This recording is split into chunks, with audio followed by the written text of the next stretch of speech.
Welcome. I'm Glenn Anderson with the Olympia Fellowship of Reconciliation. This TV series explores a variety of issues that relate to peace, social justice, and nonviolent social change. This month, we'll learn about human rights and what Amnesty International is doing to protect human rights. December 10 is International Human Rights Day. I'm happy to welcome three well-informed guests who are active at the local level.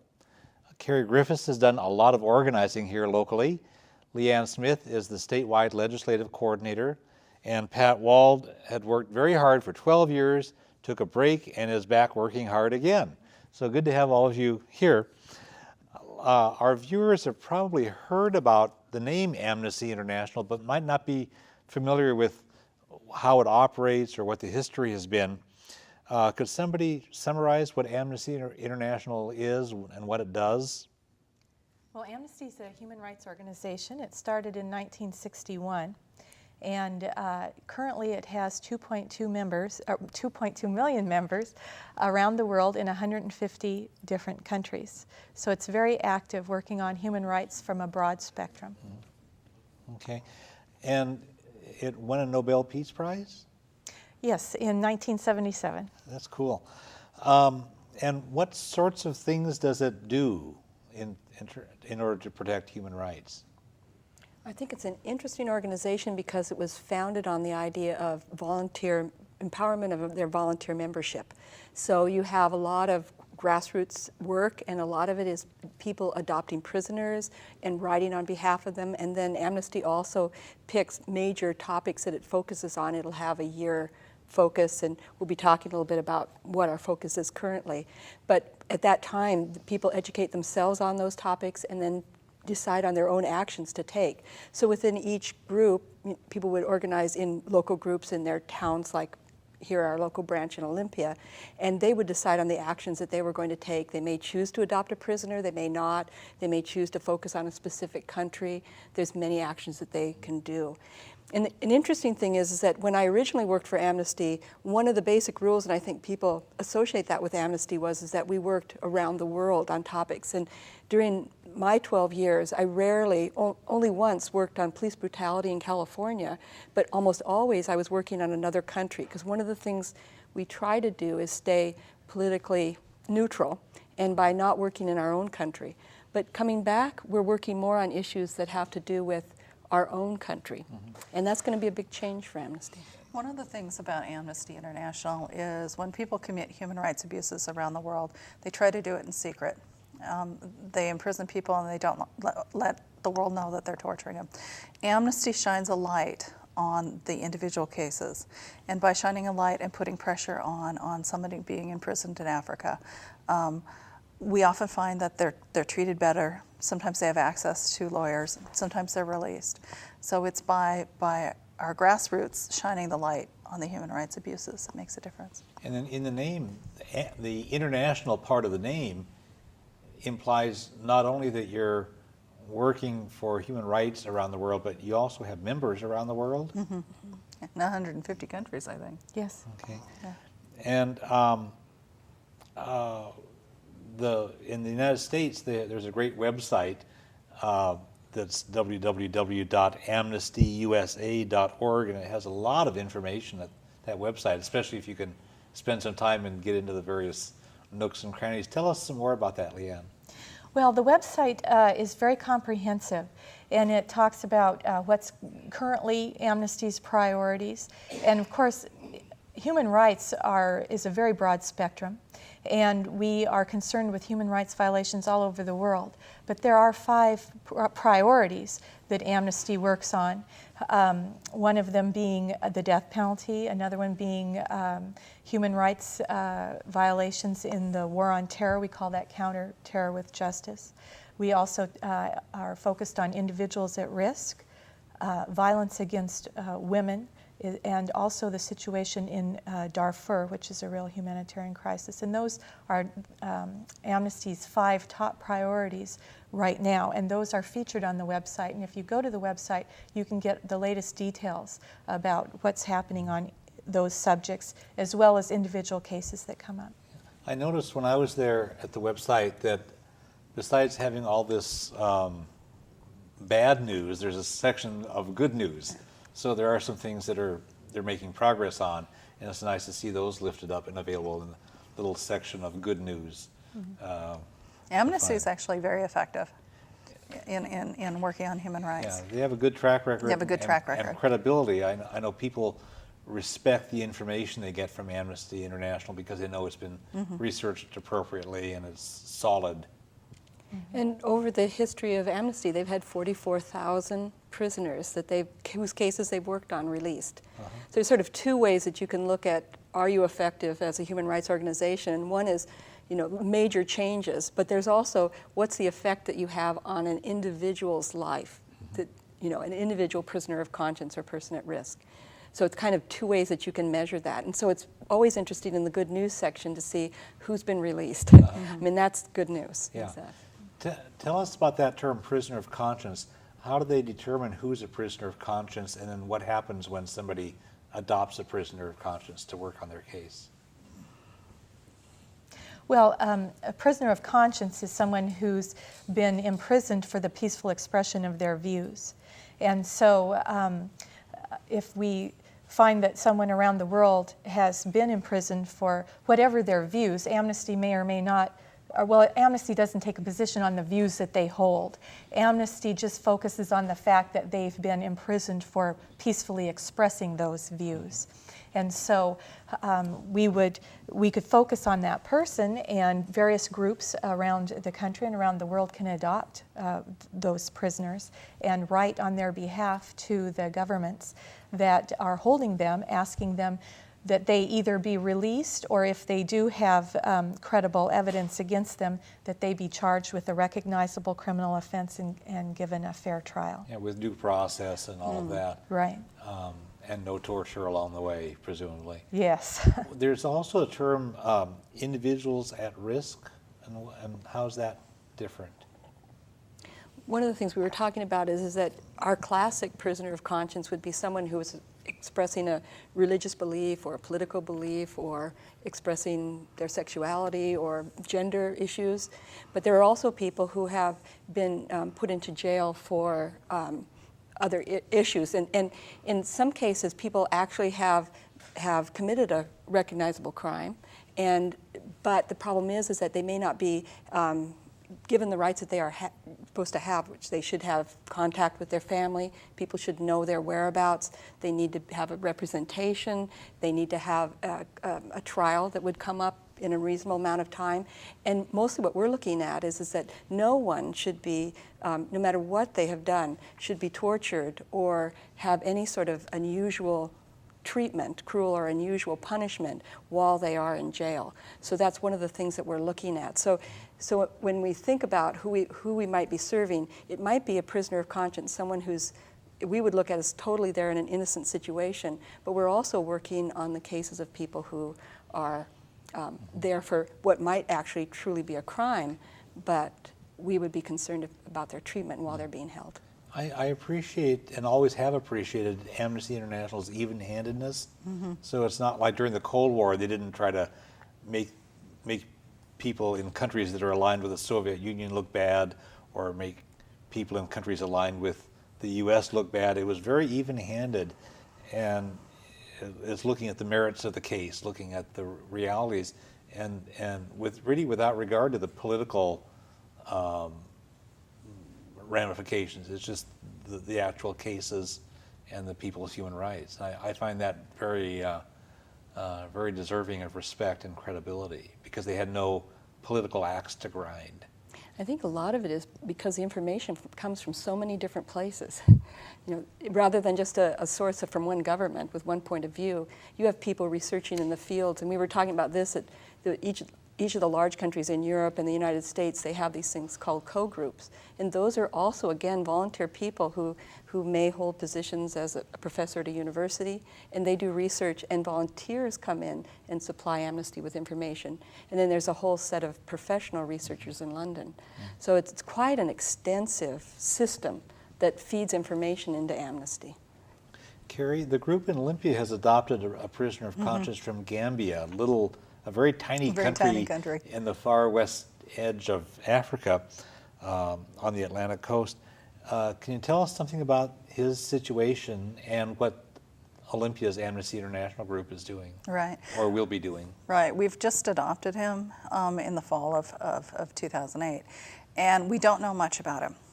His name is Chief Ibrima Mane. That's what we thinks that's how you pronounce his name.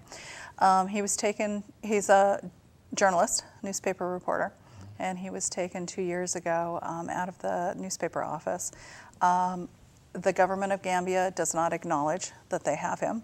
We don't know where he's being held. A year ago, he was taken in for medical treatment because he has a health condition, and that's the last we've heard of him. So our goal is to try to find out from the government of Gambia where he is, to try to help his family have access to him. And we're going to try to, by petitions and letter cards, try to raise awareness about what's happening with him. There's a variety of reasons why he may have been taken. He may have talked to a foreign journalist. He may have been writing an article that was opposition to the government. We don't know. We have very little information. Well, I know one thing that we're doing with the Olympia Fellowship of Reconciliation newsletter for December is we'll enclose a postcard with it so that everybody on our mailing list can put the right amount of postage on there and send this postcard to the government there in Gambia and trying to help this fellow out. Trying to help this, yeah. So it's encouraging to see at Amnesty International gatherings when people actually sit down and write letters. So it's not like these... I know they do some email things too, but a lot of what you do is actual handwritten letters from real people about real people, and that just has so much personal warmth and power to it. Well, we've heard stories from prisoners who have been prisoners of conscience, and they say, nobody knew about me. Nobody knew about me. And yet somebody slipped a letter from the United States, from Great Britain, and it made a world of difference to these people. And when a lot of letters get sent in on a person's behalf, often they're treated better.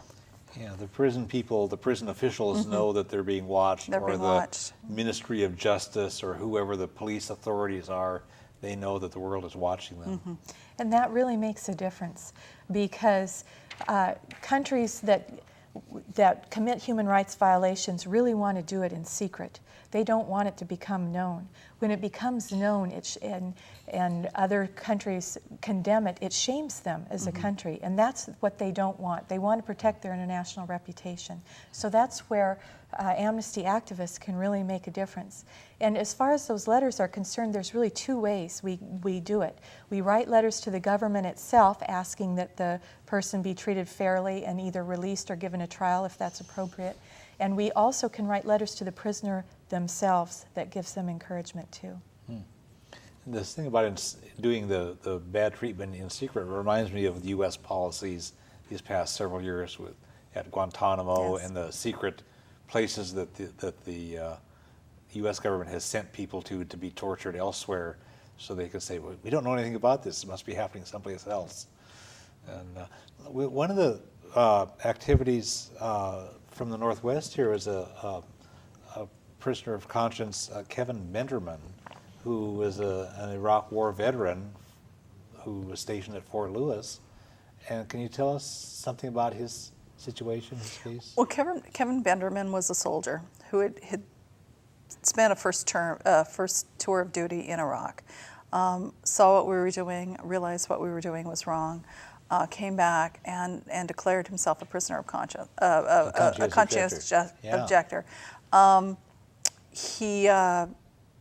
He applied for the process, didn't quite fit in the military's structure, but knew he couldn't go back. And when he refused to go back, he was sentenced to spend some time in the brig at Fort Lewis. So Amnesty adopted him as a prisoner of conscience, and this local group had taken several actions on his behalf. Now he has been released, and he'd served his term, and he has been released. He was there a year in the military prison. In the military prison. But I know he and his wife have both been doing a lot of speaking engagements, and since then, and his wife was while he was in prison. But it's great that the local Amnesty group could. We did several vigils on his behalf. We passed out a lot of information on his behalf. His wife came and spoke. Yeah, that's powerful stuff. In this so-called war on terror, which is not really effective as a war, and makes me think that the terror is being conducted on our behalf as well as other people's behalf. But Amnesty International has taken strong stance against the human rights abuses that have come out of that so-called war on terror. Can you tell us, Leanne, what Amnesty's been doing? Well, Amnesty is calling for the closure of Guantanamo Bay and the prison there. That's a high priority for Amnesty right now. We also are calling for an end to torture and the abuse of prisoners. There's been so many different human rights violations that have been going on in the context of the war on terror by U.S. officials. We've seen extraordinary renditions where someone is taken off the streets, places, and taken off to secret prisons. And we know that there are secret prisons around the world where Americans are detaining people and no one knows who. And this is a total violation of international law.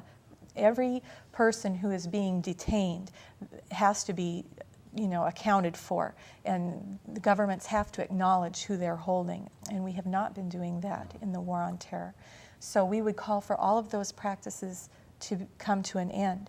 We also want to see an accounting for what has happened. The things that have been done in secret have to be told so that those who have committed those crimes are held accountable, and so that we know it will never happen again. You're also trying to restore the habeas corpus rights. Habeas corpus goes back 800 years. It's a basic human right that goes back to like the year 1200 or something. With the Magna Carta. Where basically if the government's going to hold you, they have to prove that they have a good reason for holding you, and not just say, because we said so. Exactly. And so this has been overturned after 800 years. Then all of a sudden we lost that human right under the Bush regime. Right. Even the concept that for the United States and the founding fathers, which was that, would we go out to every country and try to enforce what we felt was the right and proper thing to do. And the idea was that no, we wouldn't. We would set an example of what a country could be and how a country could live according to moral laws. And one of the problems that coming back after 14 years, to come back when we used to write letters, we know that in some places we were talking about this during the war in Central America, that we were involved in torture. But I don't think in those years it wasn't as grievous as what happened in Guantanamo, and that got imported into Iraq, and we saw, that's where we first found out about it. Yeah, the Abu Ghraib scandals. We've imprisoned 750 men down in Guantanamo. We currently have 250 men. Most of them, several of them have been ordered to be released by federal judges, have been ordered to be released. The military has not let them go. Part of the problem is that countries are refusing to take them back. We have no place to send them. Part of the problem is the government is fighting releasing some of these people. I mean, it's human rights, it's a mess. It's a real mess. Yeah. Well, and some of those people would be facing their own human rights problems if they got back to their own countries, because they, if depending on where they came from and what their situation was, they would be at risk if they were sent back to whatever country. Whatever country. There's an ethnic group from China that had come across fleeing persecution in China, found themselves there, and actually the original arrest, there were pamphlets dropped saying we'll pay a certain amount of money if you turn someone over. And so literally some of the people were shepherds, and we're not even sure on what basis a lot of the people were arrested. But it is true that many people can't go back, and it's a difficult situation because that's a lot of people that you've created. One of the things that's interesting is when I was working on issues in South Africa, when I was watching that documentary called Torturing Democracy, that some of the things that they did in South Africa were the same things we were seeing happening again. So it's a long legacy that if we don't stop it, we're just going to keep seeing it. That's right. And Obama has said he'll close Guantanamo, but the devil's in the details. I mean, what are we going to do with these 250 men? Can they go back to their country? Can they not go back to their country? Are they going to be shipped to Iraq? Are they going to be shipped to Afghanistan? We really need to be paying attention to what is happening. In November, a reporter was down in Guantanamo and asked the people at the base, are you preparing to close? Because Obama said he'll close. And they've said, no, we're not preparing to close. I mean, until we get the order to close. So there's no preparation going on to close the space. Now, Leanne, Amnesty International has identified some priorities for President-elect Obama to accomplish during his first 100 days in office, starting in mid-January. Can you tell us something about those priorities? Yes, there's three things that we're especially asking for. One is the closure of Guantanamo Bay, which President-elect Obama has said he intends to do, and so we're very thankful for that. We also are asking that he put an end to any torture that's being done in the name of the war on terror by our American officials, and he has also agreed to do that. The third thing that we are asking for is that there be an investigation as to what has happened during the last 8 years of the war on terror, and so that there can be an accounting taken for any of the abuses that have happened. And that's so important because what allows these human rights violations to go on is a climate of impunity. When governments think they can get away with it, they will do it. And if they are held accountable and have to answer for it, and then others see that they don't get away with it anymore, it makes them think twice before they take those kind of actions. And that's in the United States and around the world. Yeah, well, it happened in the United States when there was an impeachment movement, an effort to try to hold Bush and Cheney accountable for having committed actual crimes in office. And Congress, including the Democrats in Congress, said, yeah, we don't want to deal with it. And so there's that impunity. And if we had said, no, we're going to hold these people accountable for what they did, that would put an end to some of that stuff. Because some of these abuses, in fact, some of the same people have come back over and over again through several administrations. And I'm concerned that some of the people who've been problematic in this administration are being considered for the new administration in some notion of centrism and bipartisan harmony, of keeping on some people who've been very problematic in the current administration. Well, Amnesty is not partisan politics. I know. I was just saying my own sense of things that if we don't stop things, they do continue. And there are That's multiple true. ways to stop things. I know that Amnesty stays strictly out of the politics of it. It's out of the partisan politics. Out of that, yeah. But the principles are there and need to be defended under the rule of law and based on just international standards of human rights and decency. When it's an irony because it is Amnesty International, and yet, sort of as a principle, amnesty is not something. I mean, we believe that sometimes, like Truth and Reconciliation, they did in South Africa, but as Leanne said, always the truth has to come out about. That's the thing. Get the truth out, and the chips need to fall where they may, unless you have a process like what they did in South Africa. One of the priority areas that you're working on is Darfur. It's an area of Sudan that's been just this human rights nightmare for some years now. Could somebody tell us? I know when we were preparing on the phone for this, each of the three of you had expressed concerns about Darfur. So anybody? Well, one of the things that I find interesting about Darfur is that problem that a lot of the discussion goes around, is it genocide or not? And I think that's symptomatic of the fact that when we look at what happens in the world as far as human rights abuses, some of them happen as a result of war, and war is when one country attacks another war. But a lot of human rights abuses are in situations where the government actually sort of declares war against their own citizens, and we don't have a mechanism to deal with that type of violence against people's citizens. And if you take something like UN or other countries, they feel that they don't have any sort of justification to go in and do something about what's happening within a country's own borders. And that's one of the things that's good about Amnesty International. Our mandate is no torture, human rights. And it doesn't matter in what situation it takes place. So for us, we don't have to determine that there's genocide happening in order to take action. So Right. it's a difficult situation. And if somebody doesn't understand what was going on in Darfur, Darfur is the western side of Sudan. The government of Sudan and the people in the western side had a conflict over resources and the allocation of resources. The government of Sudan is using their military to systematically go village by village and destroy what a certain segment of society, and the conflict has always been supposedly between Africans and Black Sudanese. They're all intermixed, they're all intermarried, but the African Janjaweed have been going village by village by village, and they're wiping out the village, they're killing the people in the village. Most of the people have fled to Chad, and there are large refugee camps in Chad. That's further to the west. That's further to the west. And another poor country. Right. And actually, you can fly over Sudan and Darfur and see this village was wiped out, this village was spared, this village was wiped out, this village was spared. It's very systematic. That was what has been going on for the past several years. Unfortunately, the whole thing is now broken down into this group against this group against this group against. It is very chaotic and it's very opportunistic.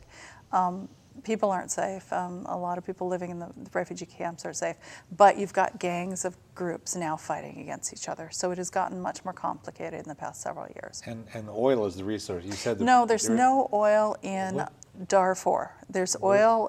There was a civil war between the North and the South, Oh, and that was that the one. issue. That was yeah. Right. And unfortunately, the peace between the North and the South is very precarious, and 2 million people died in that war.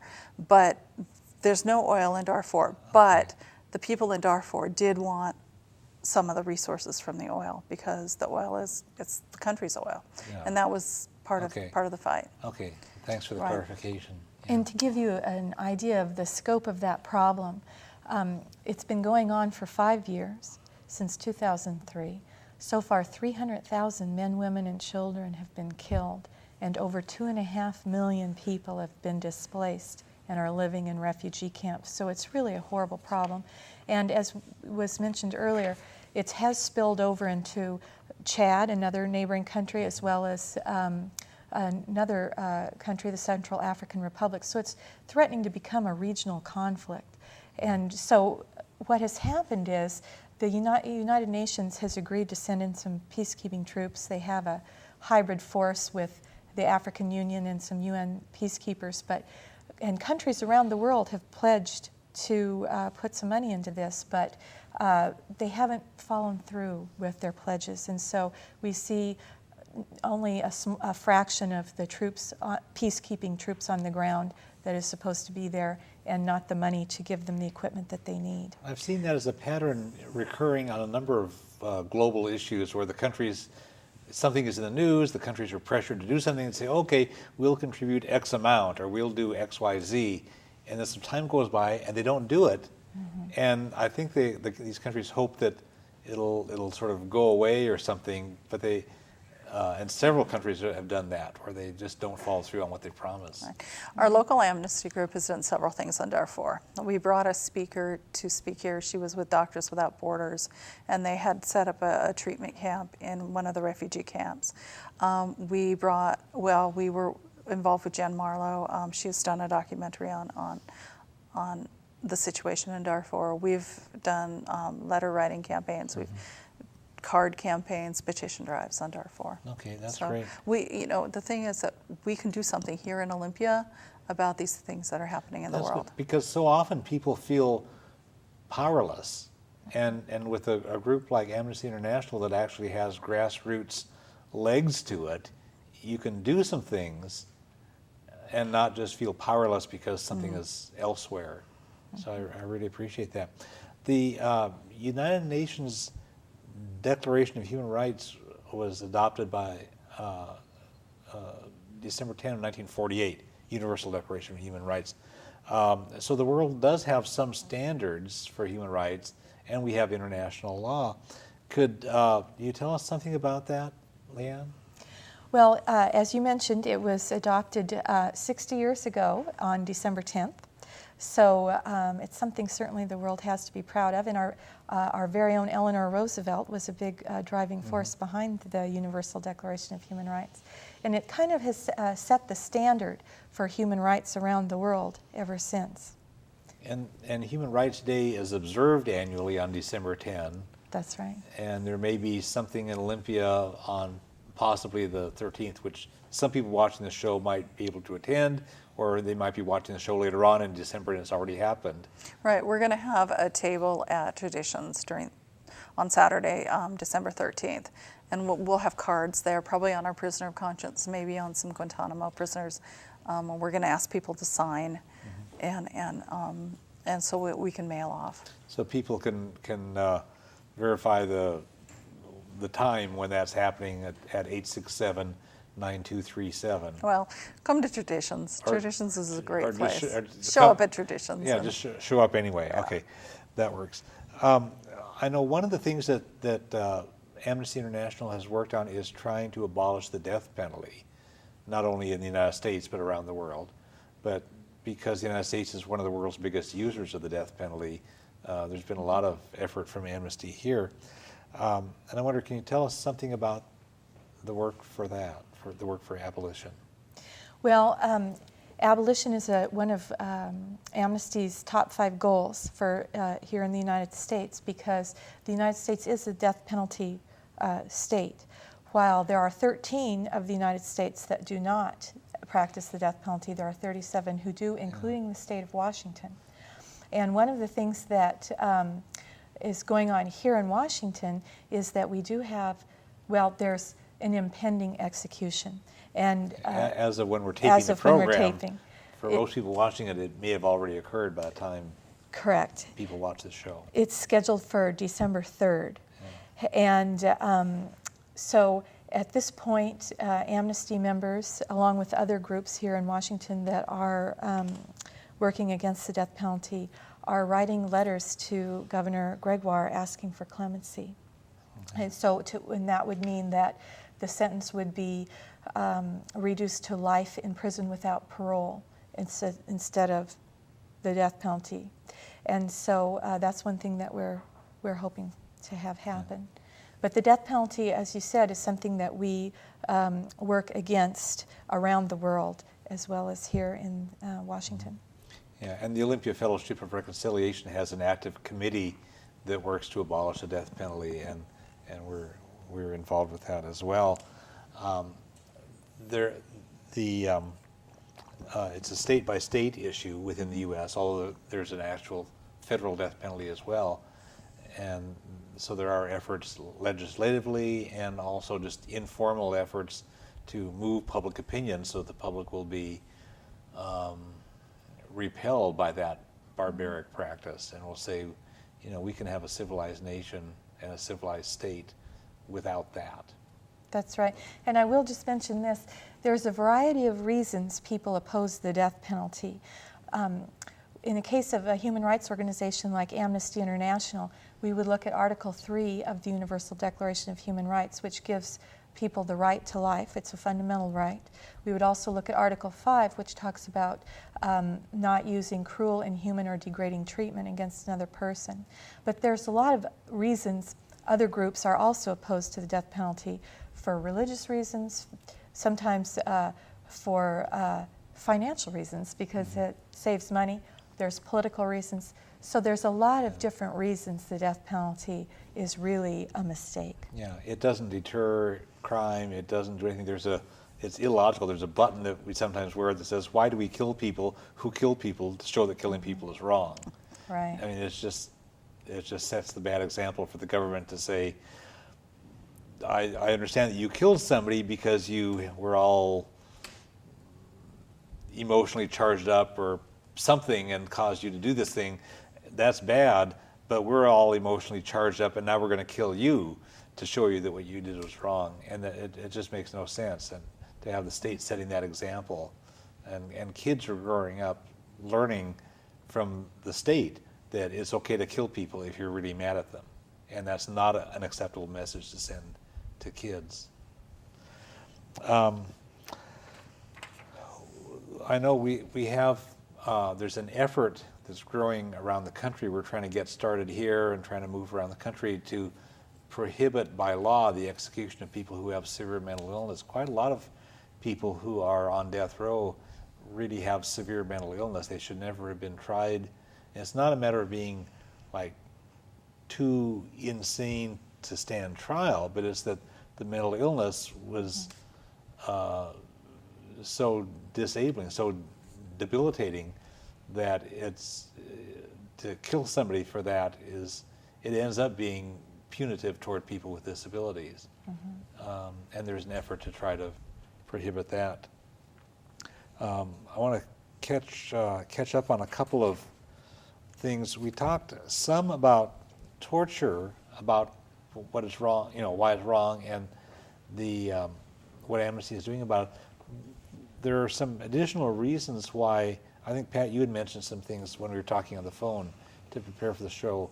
More reasons why torture is just a stupid policy. Yeah, I was just going to say, not a good idea. It's just not a good idea for a bunch of other reasons. Tell us about. Well, it was interesting. We just had a demonstration. A couple of our members are also members of BRIC out at South Puget Sound Community College, and they just did a walkout against the war in Iraq and Afghanistan. And one of the people who spoke at this demonstration was a young man who'd actually been in Iraq, and he had been a person in a situation where he was to interrogate people and was told to ratchet up the violence and slam things down. And it was so interesting to hear him talk about how he felt that it was morally wrong to be doing this. But when I came up to him afterwards and I said, I just want to congratulate you on talking about this. This is so very important for people to speak about it. And most people want to leave that behind.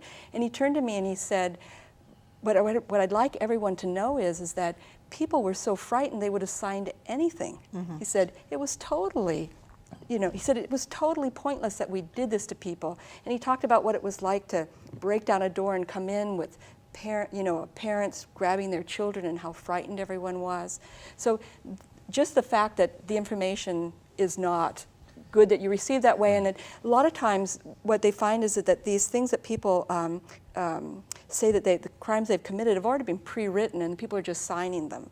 So it's a very contrived sort of situation. And we talked about this situation also is that when you introduce this, one of the military people in Iraq said that our men who go out and fight will pay for this for the next decade, because when we set this sort of precedence, when our people are taken, then the same thing that we have done to other people will be done against us.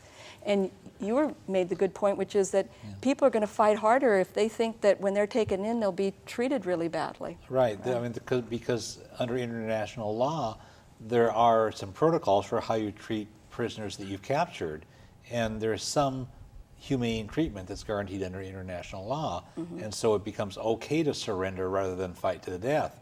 But if somebody that U.S. troops are fighting think that they're going to get captured and tortured, they're going to keep on fighting. They're going to kill as many U.S. troops as they can. So our government's practice of using torture is probably killing a lot of U.S. troops, because guys who otherwise would surrender end up fighting to the death rather than being subjected to torture. And as you said, the information that's gathered is so bogus because people will sign anything in order to stop the torture.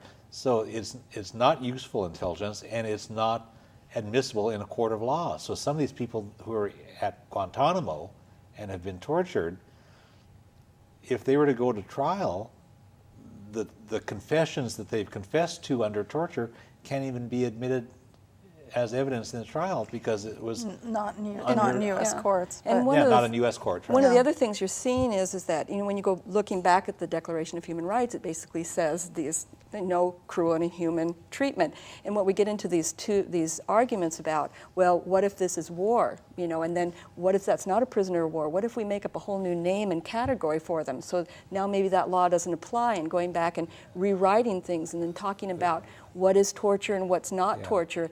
And what we say at Amnesty is, or inhuman treatment. So that we're not going to run a long line and say waterboarding isn't, but threatening someone's life is. They've made up these euphemisms, so it's not torture; it's enhanced interrogation techniques. That's torture. Yeah. I mean, they're just making up a euphemism, and these people are who are really entitled to human rights under international law. They say, well, these are.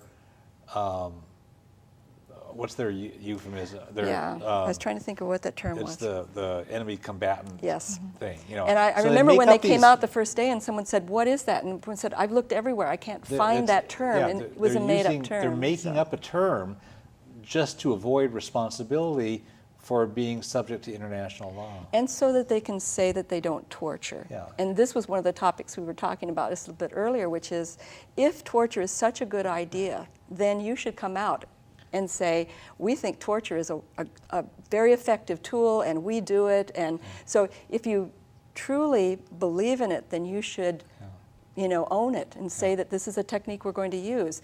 But no one does. So everyone tries to keep it secret. Professional interrogators know not to use torture. Right. They know the methods that they can use, and torture is not one of them. Right. And we've known that torture doesn't work. We knew it before 9/11. Yeah. We knew it before 9/11. It's well known by the professionals. It's well known by the professionals. This came down from the political side out of the White House. The religious community has taken some good stands against this. There's a statewide organization, the Washington State Religious Campaign Against Torture, and they have banners that you can order from them and with various messages and post them outside your church building or whatever your house of worship is. Things like torture is wrong, or torture is a moral issue, or things that where your faith community, your congregation can go on record. And the information for that, we have that. It's stopustorture.blogspot.com. But people can contact the Olympia FOR after the program, and we can give you the reference. But it is a statewide religious campaign against torture. So I think it brings up a really good point is that in a democracy, these things are done in our name. So if the death penalty is used, it's done in your name. Yeah. I mean, that was one of the reasons I heard you speak at one of the meetings, because I showed up for the legislation, because I knew if if the death penalty is used in the state of Washington, that person is executed in my name. And the use of torture is also. So I think we all have to look at our conscience and see how we feel about that. Pat, you did a lot of wonderful work years ago about China and Tibet. And we're running a bit tight on time. If you could summarize fairly briefly this enormous amount of work you did over this enormous number of years, but try to summarize kind of briefly what we one of the things that we talked about is that you can work in a local group, but because it's a volunteer organization, there's other ways you can do it. And I became associated with a co-group, and we worked on China. I specialized in Tibet. And so I worked on a national campaign on Tibet and human rights abuses in Tibet. And then we also did an international campaign on China. So I spent 5 years as the Tibet coordinator and traveled in. And one of the things I'd like to say as a member of Amnesty, and I think everyone would agree, is that we're seeing some of the worst things that happen, but we also see some of the best people. I mean, you find in that one room a prisoner of conscience who is willing to risk their life for someone else, but also the person who tortures. You're seeing everything. And it was an amazing experience. I worked with the biographer of the Dalai Lama and a prisoner of conscience from Tibet who was an artist, and it was a fascinating experience, and I got to travel to Denmark and London and work with the researchers. And people in a volunteer organization like Amnesty, you can go as far as you want to and do as much work as you want to. Yeah, and we did a program with some of the Jamyang people you know Sotram. from, and some other people who were traveling through the area about Tibet quite a number of years ago on this program. Yes, and they were too from the government in exile. And I think this brings up a very interesting point about another really important role that Amnesty plays, is that when we were talking about the violence and how we all get focused on an area of Darfur or when violence pops up, but there are people who, like the Tibetans, who used passive resistance. And it's very easy for that to go unnoticed. And they actually themselves looked at the Palestinians and said, maybe we need to give this up nonviolence because no one's paying any attention to us. But it came so deeply from their roots in Buddhism and because of the Dalai Lama. And now I'm coming back 14 years later, and there's coming up this next week, the Dalai Lama is calling a meeting to look at the middle way and say, all that we've done in trying to meet people halfway and is not getting us what we'd hoped, and we have to relook at it again. And their idea is to go to the Chinese people themselves. So it's quite the model of Amnesty again, which is maybe we just go back to everyday people and say, let's talk to people and say, what do you think about this, and call for your help. And that's what Amnesty does. Based on all the work that all of you have done, and each of you has done a lot of work, what insights have you gained, or what experiences that are some either lessons learned or inspirations you derived from this? Well, I think with Amnesty, but also with any organization, we're working across borders, and we don't know these people. But if we can make a personal connection with the people, if we can adopt a prisoner, if we can know a little bit about his family and what he's going through, the person becomes real and human to us, and we bond. And so Amnesty, we try to build a person-to-person connection in what we're doing. Tell us, Pat, tell us the story about Maria Teresa Tula.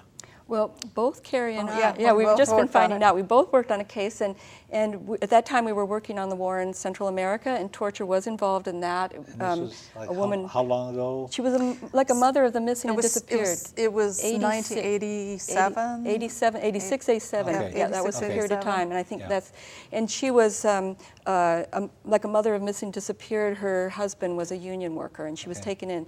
And when I received the, you get an urgent action in those days, a sheet of paper, and it's, like Kerri was saying, an individual that you write on. It was very late at night that night, and I was going to bed. It was about 1 in the morning, and I looked at it, and she'd been taken into prison. She had been tortured. She had been thrown out in a park. They'd taken her to a hospital, and they come to the hospital, rearrested her. And I looked at that, and I thought, oh boy, this is kind of hopeless. I think I might go to bed. And I think my own personal lesson that I've learned is about the power of hope. I mean, I can't believe how many things turned around that I wouldn't have given a chance to. So I wrote that letter.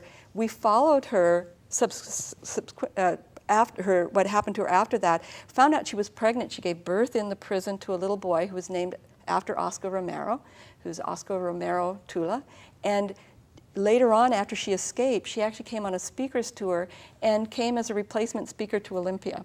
So we met her, and I went to the press conference for her. I was carrying all the papers, and I actually had an accident. They spilled across the floor, and she looked down. And it was just this moment where she looked at me, a woman in Olympia, a sheep farmer, and she was a El Salvadorian mother in a prison in El Salvador.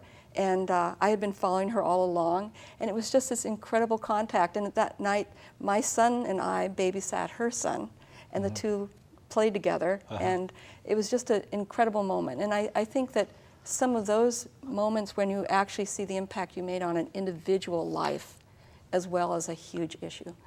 Yeah, I also worked on her case at the same time and hosted her in Tacoma. And it was incredible because, you know, you get these names and they're kind of faceless names, and it's like, can I make a difference? But we did make a difference. We did make a difference. She may have been killed, and it saved the life of her and her son. And then we got to host them and she meet was them. a bright activist, gracious. yes, and could talk about all her ideas of, you know, governments and how movements happen and unions, and just so articulate, and this fascinating woman. Yes. And I think for me too, that's, even though I didn't work on her case, but you asked what have we learned from our experience with Amnesty, and I think that's one thing I can say that I've learned is that we can make a difference in people's lives. It's so easy to be frustrated when you hear bad news and you see the things that happen in the world today. It can really break your spirit, but when you take action to help people, even if you can't solve all the world's problems, you can solve something. And our activism through Amnesty lets us see some success with that and know that we can make a difference in people's lives. Thank you. We have a few minutes left. I want to make sure that we give adequate exposure to the local group that you all work with. We have an Amnesty International group that works in the Olympia area, and there's also one at the Evergreen State College. All three of you are active with the Olympia branch. Tell us something about what you do, how you function. You're meeting now on Monday nights a month? 2 Monday nights a month. Okay, and people can call to find out what the location will be. That's 867-9237. Got that one memorized. And tell us what kinds of things you might do at a typical meeting. Well, what's wonderful about Amnesty is if you have an area of interest on human rights, you can come and work on it. Pat obviously has worked on China and Tibet. I'm interested in Latin American issues. So if you have an area of interest, there's an Amnesty campaign that I'm sure you can be involved in. But locally we're meeting. We've adopted a prisoner of conscience. We also want to work on Guantanamo and see that Guantanamo's closed and that the prisoners aren't just sent to other prisons. We've got actions you can take. And it's handwritten letters as part of it? We'll do cards, we'll do letters, we'll do petition drives. We'll probably bring in speakers. We've just had a movie that we showed on the teacher strike in Oaxaca and the human rights abuse involved in that. There are a lot of activities we can take. Yeah. And we try to actually balance it out between actions we take in doing human rights and also things that we do to educate ourselves so that we know that we're on top of the issues. So we balance out between those two things. Okay, so let me give the Olympia phone number again, then we'll give the Evergreen one next. So for Olympia, it's 867-9237. And then there's a group at Olympia. At Evergreen. At Evergreen, at the Evergreen State College, that meets on Wednesdays at 1 o'clock in cab. It's in the cab. It's in the cab. It's 320, cab 320. And that's, you can reach them at 867-6105, and they have an email, oleamnesty@riseup.net. So that's every Wednesday, 1 p.m. in cab 320 at the Evergreen State College, 867-6105, oleamnesty@riseup.net. And so they've got a chance to connect with students, and presumably if faculty or staff are interested, they could show up as well. I'm hoping. And one of the things that is always good to remember is that everyone brings a skill and we've often had people who wanted to do things like, if you're good with numbers, you could be our treasurer. Some people are good with computers, can help us set up those systems, or printing. Some people like to network. Some people are education oriented. Some are good speakers. Some like actions. There's sort of something for everything. You can work on it in the way that you feel that you can bring your gifts are used the best. That's one of the fun things about grassroots organizing is everybody can find their own niche. What else would you like to see people do? Just very briefly, because we're tight on time. What else might be? One thing would be to spend some time with the website, the national website, amnestyusa.org. I spent some time on that, and there's way more stuff than I had time to look at, and so that's And there's a great search engine on that, so that if you have a specific area of the world that you're interested in, I think what we'd like them to do is contact us. Yeah, you can search by, on the website, you can search by country or you can search by issue. So like you could search by death penalty or torture or women's rights or whatever. Well, I know there are a lot of problems in the world right now, and it seems overwhelming. But if you can do one thing or two things to make a difference, you feel better, and it does make a difference. And Amnesty is a really good way to make a difference. The information we get is well researched. The contacts are solid, and come on in and join, and we have fun, and we make a difference. Okay, thanks. Let's get a closing word from the other two, and then we'll wrap this thing up. About what we'd like to see people to do, Yeah. I think... Any closing thought, briefly? Well, I think then I guess my closing thought would be, don't feel like you can't do anything, that the world's problems are bigger than what we can solve, because every human being can make a difference by being part of something, and Amnesty gives you a context in which you can take some action. Great, thanks. Pat? And, when I began Amnesty, I began when I had a little child, and I began because I had seen human rights abuses that involved children. One of the things in the research that they show is that children aren't frightened when they see their parents, the adults, are taking action on an issue. And that's actually very comforting to a child. So I think sometimes people feel it might be difficult to bring that into their home situation. But actually, you feel very empowered. I think that's what you're saying. And it really makes you feel like you're an active member in the world community that you live in, because we're all part of this world. And I think people are a little hopeful with the direction things are going. And I think if we want to keep them going that way, we need to go in there and support those things with our efforts. Great way to get involved with all the changes that are happening now, the positive changes that are going to be taking place. Good. Well, I want to thank Kerri Griffis and Leanne Smith and Pat Wald. I want to thank all the folks who've been watching.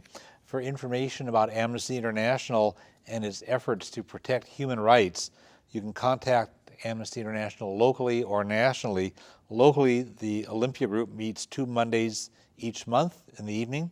You can phone 867-9237 for dates and locations. The group at the Evergreen State College meets every Wednesday at 1 o'clock in the afternoon in Cab 320 on campus. You can call 867-6105, or you could email oleamnesty@riseup.net. And the national website with a wealth of information on it is at www.amnestyusa.org. For information on these issues or a whole lot of other issues, you can contact the Olympia Fellowship of Reconciliation at area code 360-491-9093 or visit www.olyfor.org. We're all one human family. We all share one planet. We can make the world a better place, but we all have to do our part. And the world needs exactly what you have to offer. Thanks.